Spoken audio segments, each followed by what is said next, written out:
Good evening, everybody. Thank you, Dr. Srivastava, for good introduction. So, yeah, and I thank Dr. Tiwari for giving a brief overview, about computer-aided drug design. That makes my job easy so that I can go more into the case studies. Uh, yeah, I'll try to share my screen.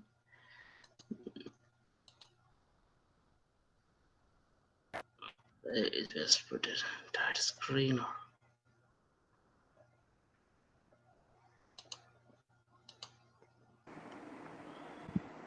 Should I help Dr. Reddy? Yes. Yeah. Can you see my screen?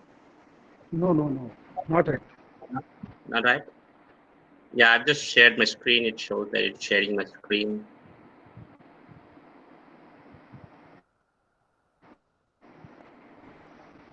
Yeah. Can you see? Yeah, Now? we can see. Yes. We can see. Okay. Can you hear me loud and clear? Yes, please proceed. Okay. Thank you. Thank you. Thank you, organizers, for giving this opportunity to present my lecture on role of computer-aided drug design in modern drug discovery. So yeah, I'm not going to more detail into the CAD overview, and I'm going to give more in case studies of CAD, and then both the structure-based and ligand-based drug design. So yeah, myself, I'm assistant professor of bioinformatics at Bowie State University. So yeah, we just been only 6 months here. So yeah, then this pandemic started, and then we are working from home. So yeah, I'm excited here at Bowie State University. So yeah, if you see the drug development process, yeah, Professor Tiwari gave a brief overview about computer-aided drug design. Yeah, I'm gonna touch a few points on the overview of computer-aided drug designing myself, and then I'm gonna go more in the case studies. So if you see drug discovery process, it takes 10 to 15 years, and then it has it looks simple: screening, and then the lead identification and lead optimization, and then the preclinical development and clinical trials. It looks very simple in this this page. So during every drug, where our computer-aided drug design is majorly involved, it's majorly involved in early drug discovery steps.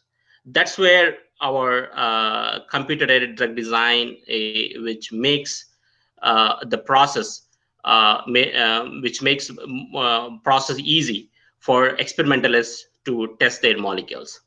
So yeah, for drug discovery process, we need like extensive manpower. We need a lot of money, and then we need we need a lot of time. So we need a manpower, money, and time is needed for drug development process. So in order what our CAD, computer aided, does is that it reduces the time, it reduces the even the manpower for many experimenters, and it even reduces the money. So that's very important. But time and money is very important, especially in current scenarios. More important is the time, right? So we want to get as soon as possible a vaccine or drug.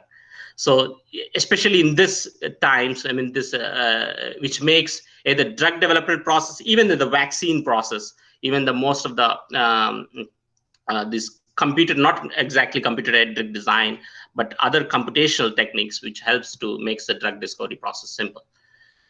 So yeah, in the preclinical development, where we do more, they do animal studies, and then in the clinical trials, yeah, they do on a testing of a drug on human volunteers. They will test the safety, efficacy, and the toxicity, and then if there are any side effects of the drug. So all this process is very lengthy. But in reality, if you see in the last slide, it's simple, but it's very, very complex. So yeah, it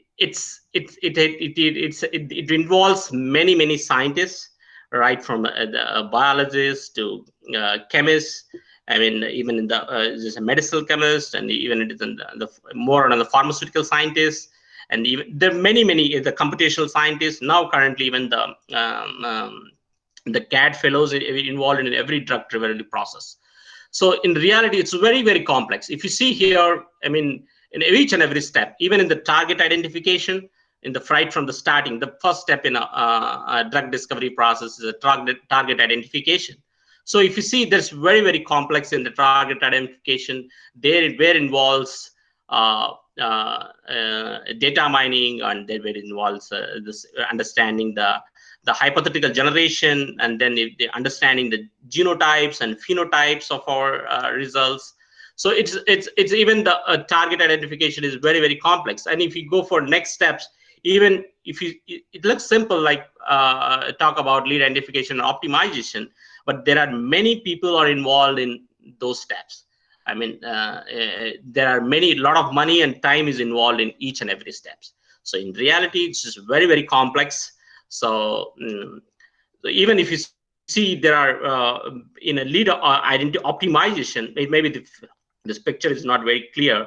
So it involves more in silico modeling, and then the medicinal chemistry is involved, and then there are process chemistries involved, and then they have to do safety, and then the prediction of the drugs, and then the pharmacologists are involved. So there are many people involved in the drug development process. So this CAD workflow is a basic workflow. Just now, Professor Tiwari gave a nice introduction about CAD workflow. So I'm not going to go detail into that. So majorly where it is involved, CAD, they are majorly involved in the two process. One is a structure-based and ligand-based. Where do you use structure-based drug design, and where do you use ligand-based drug design? So if you know the structure, I mean, what do you mean the structure? Either it's a protein or enzyme. If you know the structure of the protein or enzyme, so you can go directly to structure-based drug design. Say some case where you don't have a structure of a target. So in that case, you go for ligand-based drug design. So I'll tell you what are the limitations for a structure-based drug design, and what are the limitations of ligand-based drug design. So in structure-based drug design, the first step is very important. If you know the structure of a protein, what do you do that? What do you do first step? First, you try to, if there is no active site, there is no active site, what do? You try to predict a binding site, or identify a binding site, means where the drug binds. So it's a very, very complex process. I mean, it's not that easy identifying a binding site. So we need to validate that. There are many binding sites in a structure. So you need to validate the binding site using both using literature, and then the validation using experimental studies. So if you know the binding site, and then what you do is, if you know the structure and if you know the binding site, then you can test your molecules using docking and then the scoring. So this is the first steps in a structure-based drug designing. Whereas in ligand-based drug design, so where there is no structure available for a protein or enzyme, so then you go for ligand-based. Majorly there are two methods. I mean, mostly the pharmacofor modeling, and then the quantitative structure activity relationship. These are widely used for ligand-based drug design. So we'll go into detail into the method in this CAD process in the next few slides. And then coming back to if you go for structure-based drug designing, or whether you go for a ligand-based drug designing, you have to screen a lot of molecules. I mean, there are millions of molecules available in the many databases and stuff. So if you want to identify with novel molecules from the known molecules, you can go for a virtual screening. Both, either it is structure-based virtual screening, or you can go for a ligand-based virtual screening.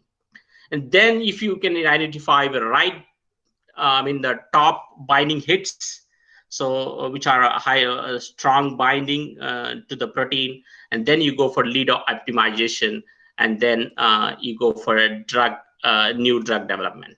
So yeah, this is all. Our CAD is involved more in the early drug discovery process. So yeah, this is very important because the companies, pharmaceutical companies, they don't want to waste money and time testing all the molecules they identified using experimental. So instead, they can go for a CAD process so that they can reduce time and money. So that's how it helps the early drug discovery process easy for drug development process. So next slide.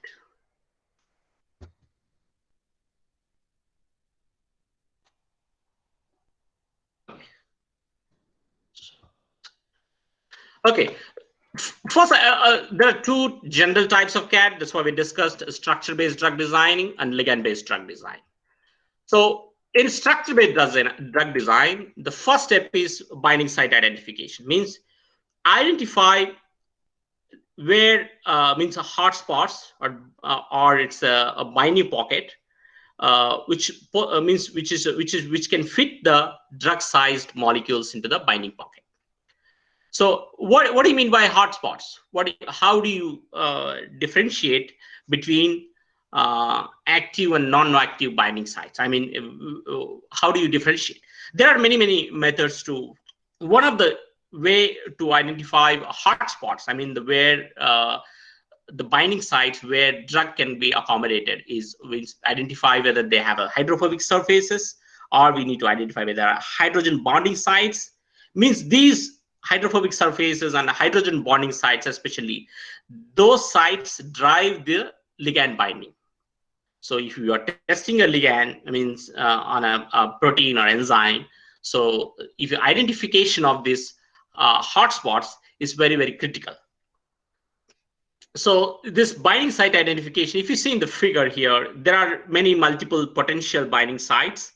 So yeah, we need to rank these binding sites and maybe which is active. Say if you are already known, there is already known ligands are there, then our job is easy. I mean, if it is already there is no much information about binding site, then you need to validate the binding site using these features. And then coming back to, if you know this in a structure-based drug design, if you know the binding site, then you don't need to do docking and scoring. Is how the molecular docking is we all know, everyone knows, is one of the most well-known structure-based drug design. There are many types of docking.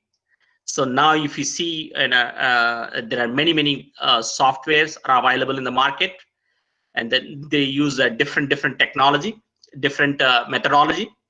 And if you see, before it used to be only blind docking, means a rigid docking. So especially like more, we talk about auto docking, it used to be more rigid docking. Nowadays, you can see there are various kinds of docking that makes your docking process more validated, like induced fit docking, and then there is a quantum mechanics polarized docking. So there are many which are more robust and more computationally intensive molecular docking methods are available in the market, and there are many softwares of both freeware and commercial softwares are available in the market. So I guess, I mean, tomorrow you're gonna do a hands-on session on BioVia software, BioVia software. I mean, maybe they explains more. That's how molecular docking can be done using different methods. So then, once you dock, means you have a 10-15 molecules. I mean, so when you're docking, so how do you score that? So we use scoring functions. We use scoring functions in scoring the drug molecules. So say telling about which is more top hit. I mean, which is the strongest binding. So means you need to score. Then we use the scoring functions. So many softwares use the different scoring functions for molecular docking. They use force field based, which is very, very famous. I mean, in the force field based, where you try to estimate the binding affinity, means here we will even consider entropy, and then in the force field based. So this is force field based scoring function is more identified from the using information from the physical contacts. I mean, more in the atomic contacts. I mean, the drug binds to the protein. You know that there are physical atomic interactions. So use those information in order to estimate binding affinity. But whereas in empirical, so empirical based, which is more based on the information about general the which are now available market, like which is not very, very highly robust like a force field based scoring function. But whereas in knowledge based, so there you don't have much information about the interactions. So they use the statistical inferences from the general protein ligand interactions. So they don't have much information about the physical atomic contacts. So they just use knowledge based. These are the three very, very well-known scoring functions they use in molecular docking. So if you see here, there is a target. I mean, there is a ligand. Use a docking to identify the right binding conformation of this ligand. So you may use any other scoring functions so in order to docking. So coming back to the ligand-based drug design. So you all know that when the QSAR and pharmacofor modeling is widely used for ligand-based drug design. So in the last case, where we have a structure of a protein, so then it's easy to predict the protein ligand binding interactions. But if you don't have a structure, say if there is no crystal structure, means X-ray means crystal structure means either it is solved by X-ray crystallography or NMR spectroscopy. Nowadays, even electron microscopy. So if you don't have the structure of a target, so then what do? You can go for a ligand-based drug design. So this is because in the early stage of HIV drug discovery, they widely used ligand-based drug design. If you see the recently approved drugs, I mean, even the few decades, I mean, last decade approved drugs of HIV, they are more ligand-based drug design methods are widely used in early drug discovery process because there was no structures are available. Nowadays, because of there is a X-ray crystallography and NMR spectroscopy, or I mean, they developed a lot. I mean, nowadays they use a robotic techniques to solve the structures. So before there was not much structures are available. So and then HIV was one of the best example you can say for how CAD can help the drug discovery process. And then they're widely used in HIV drug discovery. Nowadays, they use for many targets, many disease targets, is it from cancer or something? But the early days, it was very quietly useful, especially these QSAR and pharmacofor modeling were widely used. So in the QSAR, what is important? I mean, what is the first step in a QSAR? Why you want to go for QSAR? There are widely used QSAR methods are 2D QSAR and 3D QSAR. What do you mean by 2D QSAR? What do you mean by 3D QSAR? In 2D QSAR, where you use molecular descriptors, okay, where you don't have a structure of information of a ligand, so there way we can use only the molecular properties. So whereas in the 3D QSAR, where we use the structure of the ligand with the other physicochemical and properties. So what is the first step in a QSAR? So very important is identification of active ligands. So with the biological activity. So in order to do the QSAR, it's not only the just identifying ligands with the biological activity. You need to identify a congeneric ligands. Means there are diverse ligands which has a biological activity, and it should be a diverse structure, and it should be done in a same experimental condition. So that's very important. In a QSAR, you can't randomly select ligands from different experiments. So you can't select ligands. I mean, there are different assays available. There are many people say scientist X done using one assay, and they may identify a new ligands. Maybe scientist Y, he identified new ligands with different assays. So you can't use uh, active ligands from different assays. You need to be the active ligands from same assay. So that is first major important is identification of active ligands with the biological activity. And then the second step is identifying the properties. So you got structures with the biological activity. Now what do you need to do? You need to identify and determine molecular descriptors. There are multiple descriptors available. It varies from software to software. So there are maybe 80, 90 descriptors are available. And the various, both the structural and physicochemical properties of the molecules will be identified. So identification of suitable descriptors is very important. And then once you know you have a ligands, you have a descriptors and the properties for all the ligands with the biological activity. So what you have to do is that you need to establish, mathematical expression relating these descriptors, which you determined with the biological activity of a molecules. So it's very important. It has to be we need to discover correlations, right? If there is not proper correlation between the biological activity and then the physicochemical properties, then your model is not validated. So using that information, using the information of biological activity and then correlating with the molecular properties, you need to test those model, right?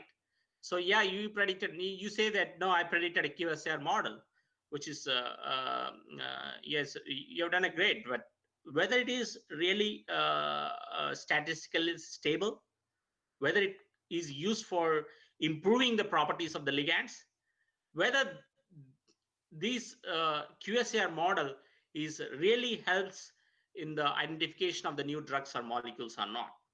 So that it's not only just identifying that you need to test this QSAR model with the statistical stability. I'll show you what do you mean by statistical stability in my case studies. I'll show you what are the statistics we use for testing the stability of the QSAR model. We use both the correlation and cross correlation. I'll show you that in the next few slides. So in a QSAR, yeah, that's but whereas in a pharmacofor modeling, what do you do in a pharmacofor modeling? What do you mean by pharmacofor? So especially when you talk about in a compound, in a ligand compound, what do you mean by pharmacophores? Pharmacophores are nothing but just features, especially which are hydrogen bond acceptor, hydrogen bond donor, where is a hydrophobic moiety, or the positive or negatively charged groups. These are all pharmacophores in a molecule. So where we don't have a structure of a protein or a target, so then you go for say you have a known ligand, which you know that it shows some activity against some in experimental. So use those ligands, develop a pharmacophore, and you can use these features, pharmacophore features, you can use these features to screen databases in order to identify novel molecules. So if you see the pharmacophore here in the right hand side, it has features. It has a one hydrogen bond acceptor, which is in the green, and one hydrogen bond donor. It has in the purple. So, and then it has two hydrophobic moieties in these molecules, and there is one positively ionizable charge group in this molecule. So you can, in ligand-based drug design, you can use QSAR modeling and then the pharmacofor modeling in order to identify the potent molecules for a particular target. So what are the advantages of this CAD? It is a cost-effective and the time-saving, and it's a rapid and automatic process. Yeah, obviously, as Professor Tiwari he explained about, there are limitations. Yes, there are limitations, but day by day, with the improvement of the softwares and with the improvement of hardware in the GPUs and clusters, it makes more validated and more. Nowadays, people are believing that CAD can be used as a tool for in the drug development process.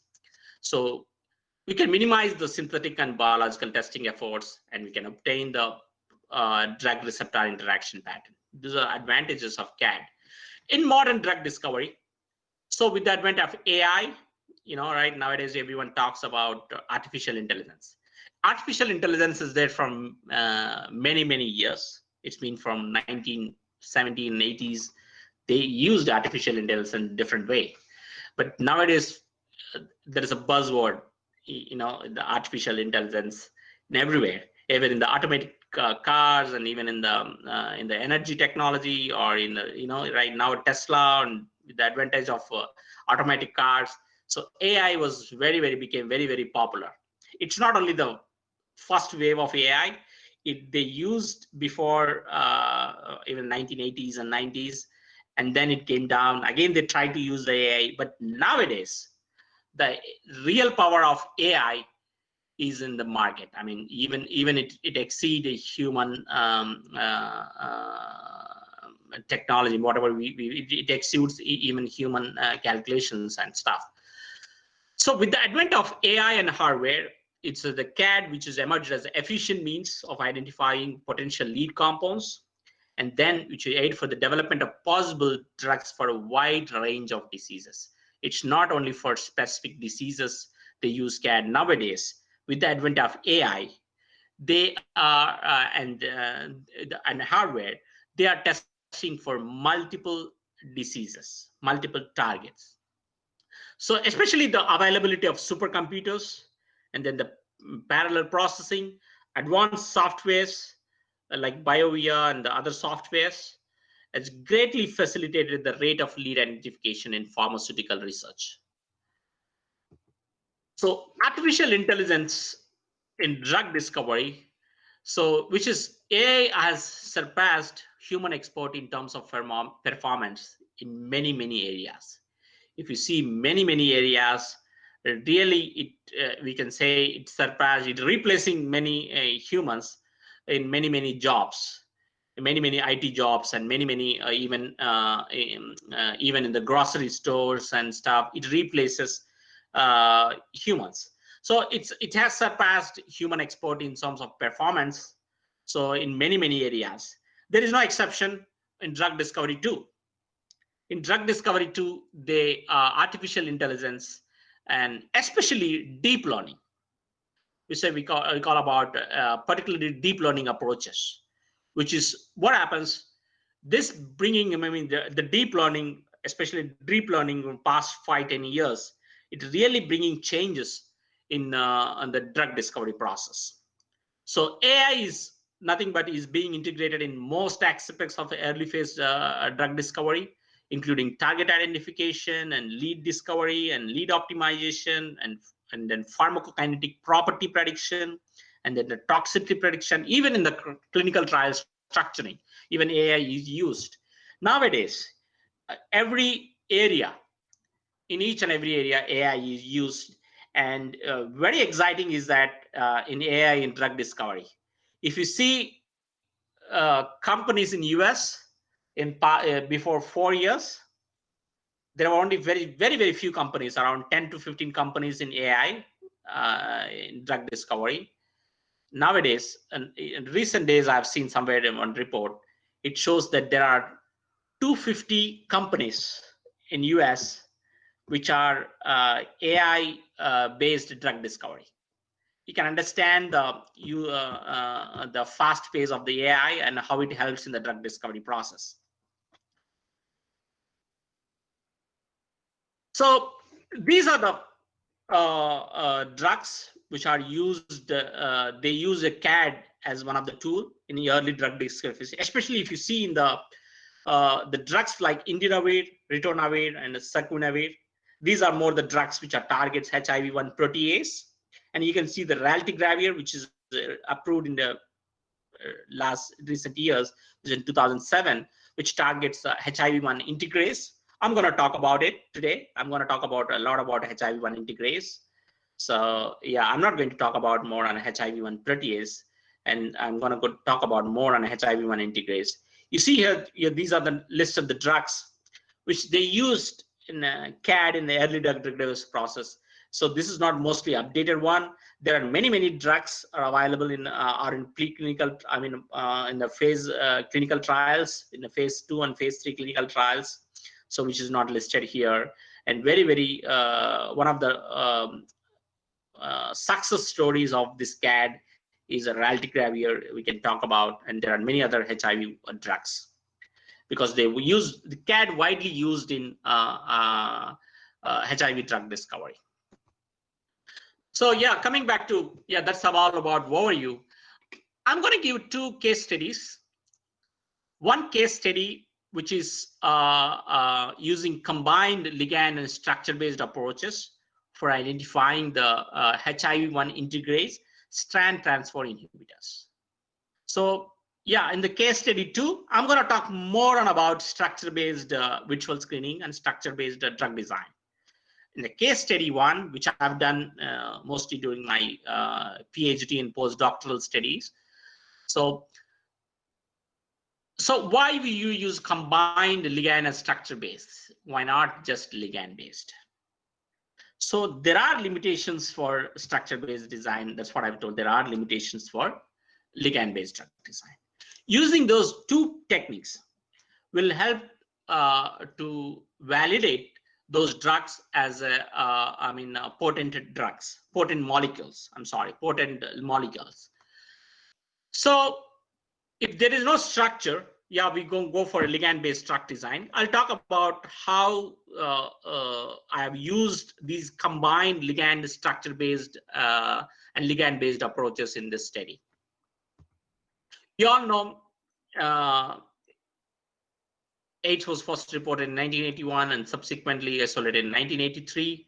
Around 38 million people globally were living with HIV at the end of 2019. And then you can see that it's been more than, it's been around 40 years, around 39 years, but still there are globally, it is affecting many people. So it infects vital cells in the human immune system, such as helper T cells, macrophages, and dendritic cells. It's a family of retroviridae. I'm not going into more detail, and everyone knows about interaction. Yeah, coming back to this overview of replication cycle, starting from attachment to maturation. You see this, the red colored here. There are many stages of HIV life cycle. They try to use inhibitors to block that process. There are many stages, from the attachment to fusion, and then there is in a uncoating or a reverse transcription or integration, or in the assembly or in the release or maturation. There are many. There are 13 stages where they tried and tested identifying inhibitors for HIV-1. So today, I'm not going to talk about many stages of this schematic cycle. I'm going to talk about more in the stage 6, which is HIV-1 integrase, which is involved in the integration of the virus into the nucleus. I'm going to talk more about this, more about this in integration process. So if you see here, I'm going to talk about the two steps. One is in strand transfer inhibition, and then the one I'm talking about viral host protein-protein interactions. In the first case study, I'm going to talk about strand transfer inhibition. So many integrase strand transfer inhibitors with the different chemical scaffolds targeting this strand transfer reaction have been developed. Especially recently approved drugs is raltegravir, elvitegravir, and dolutegravir. These are the three approved drugs for targeting integrase strand transfer inhibition. But still, they undergo drug resistance. That's a big problem, right?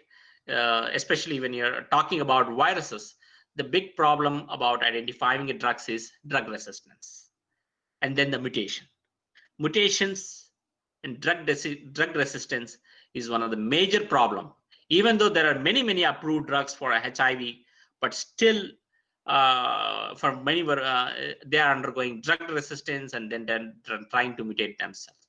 So in this study, in my study, I've used 128 integrase strand transfer inhibitors. It's collected from this literature. There's all these 128 molecules are dihydroxy isoindole derivatives.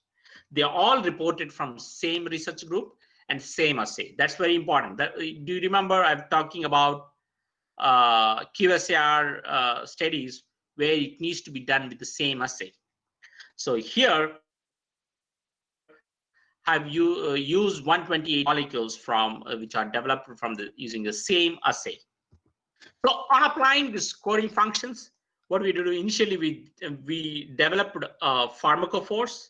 So in order to identify diverse compounds with this pharmacophores, this is one of the best pharmacophore, which has this is AA means which is acceptor, D means donor, which is H means hydrophobic moiety, R means aromatic rings. So if you see here, this pharmacophore has 6 features, which is 2 acceptors, 1 donor, and then the 2 aromatic rings, and then 1 hydrophobic region. So what we have done is that we have plotted these molecules again as activity versus predicted activity from the QSAR model. If you see here in the training set, so we are divided into training set and test set so that we need to validate our models. So we have used the 75% molecules in the training set and then the 25% of molecules in a test set. And if you see then the training set on the left-hand side, which is plotted again is the actual activity, which is we collected from the literature with the experimental studies, and the predicted activity based on these pharmacophore models and QSAR. So we plotted, and then it was R squared, which is 0.8.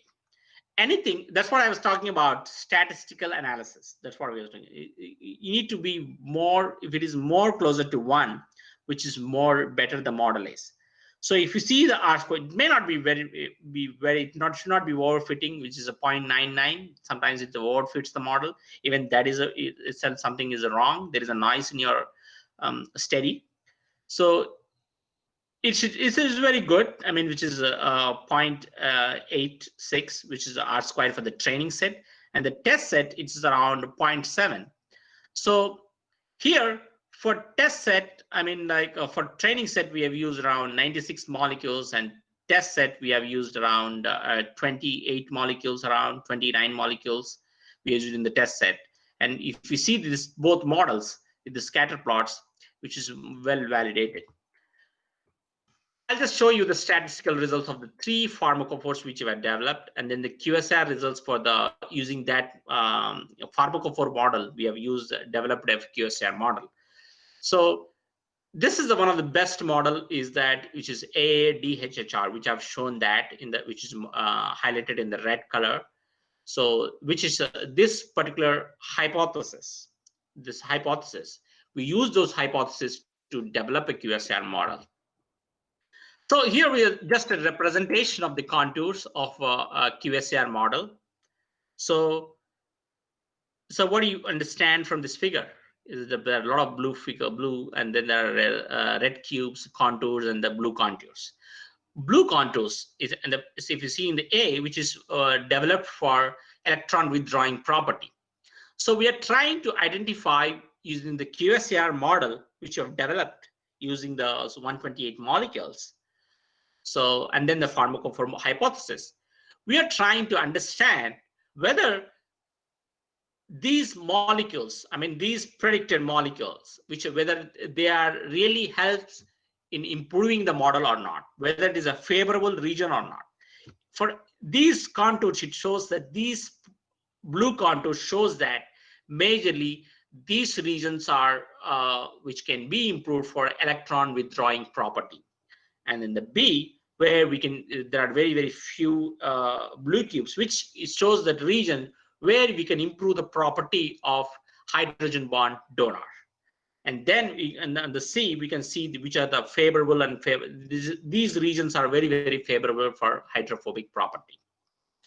So these pictures, these contour picture representation shows that which are favorable and unfavorable regions for the QSAR model when the QSAR model is applied to this compound.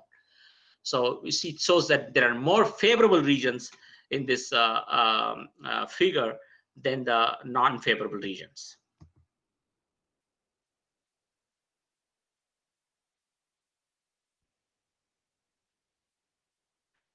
And what do you mean? Then we have developed a model. We developed a pharmacofor model, and we need to test it, right? So you can't blindly use that. You developed a model with the AA, which are 2 acceptors, 1 donor, 1 hydrophobic region, and 2 aromatic regions. You've developed a pharmacofor model, and then you have developed that, and you have even developed a QSAR model using that information. Then, whether you can use that model for visual screening or not.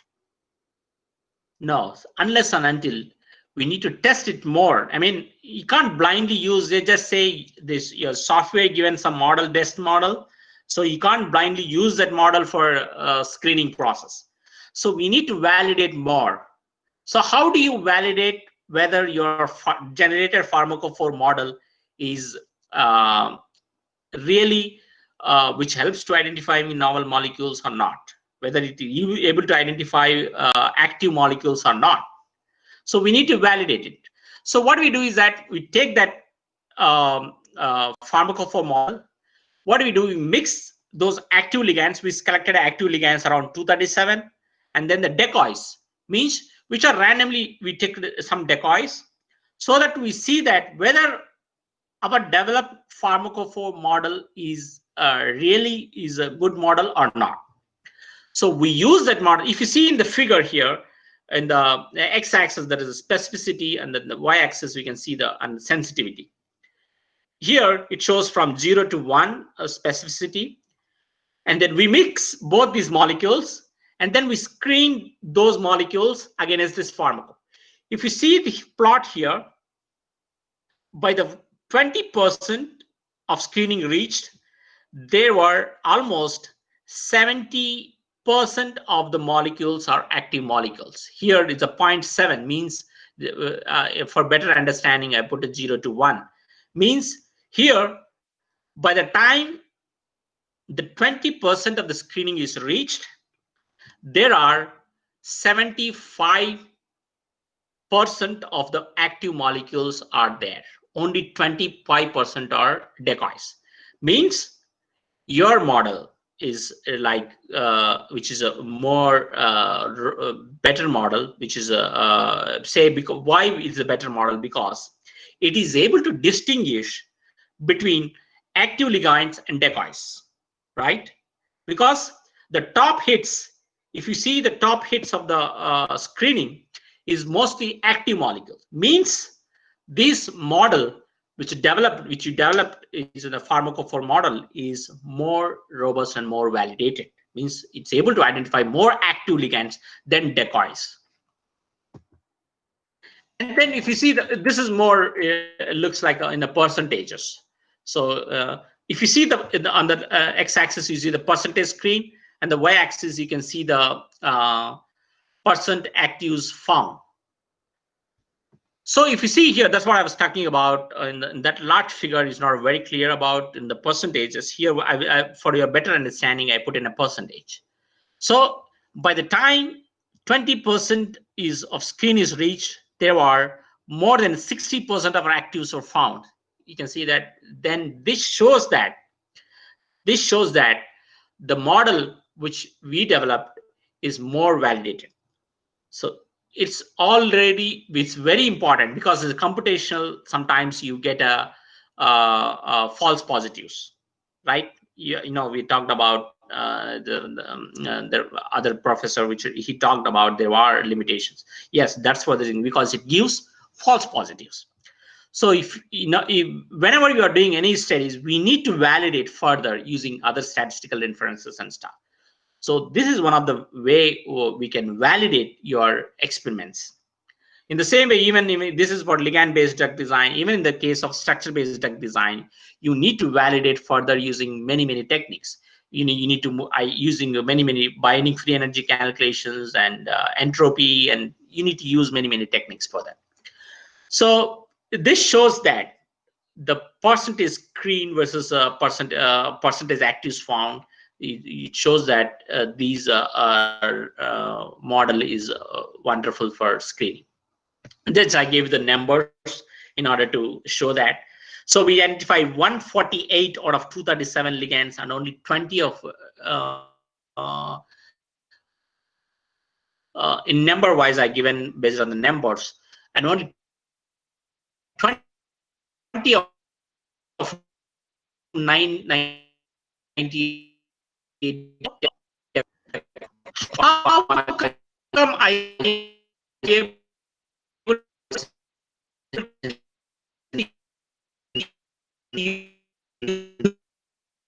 top 20% of the rank?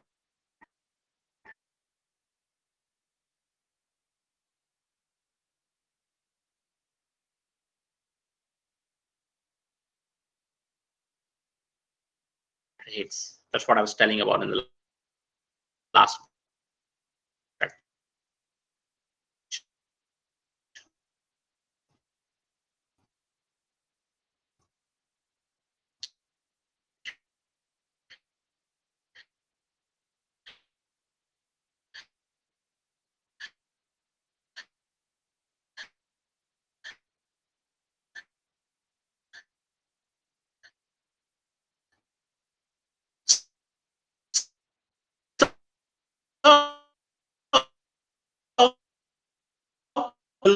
Both ligand based, so there was not use prototype. Let me know if I'm out of time. Please ping me. I didn't check the time. I don't know how much time I left.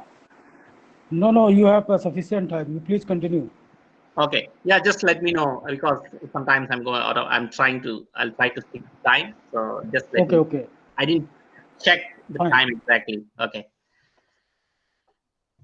Okay, and then when we have done a docking using, and then we validated for that with the prototype formivirus, and that's how we have used both ligand-based and structure-based approaches. Then we superimpose the structures to understand the formivirus. So it's very important. In some cases, you don't have a clear picture of a target. It's very important to use both approaches, both ligand-based drug design and structure-based drug design.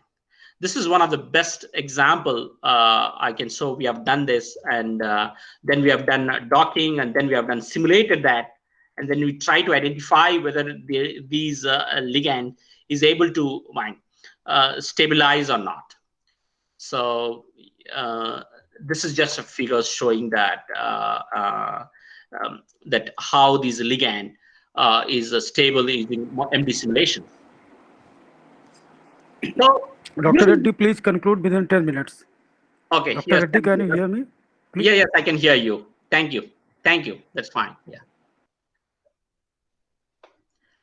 So this is model which you have developed is enriched. We have validated using that. Then we have used the structure-based drug design, and then we have used MD simulations to further validate this thing. We published this these studies in 2 journals, we have used this both the ligand-based and structure-based drug design studies. So that is one of the best study. Last was for ligand-based and structure-based drug design. Now I'm going to talk about case study 2, where we have used structure-based drug design. How we can use structure-based. Here we are talking about blocking the interaction between HIV-1 integrase and human-led GF.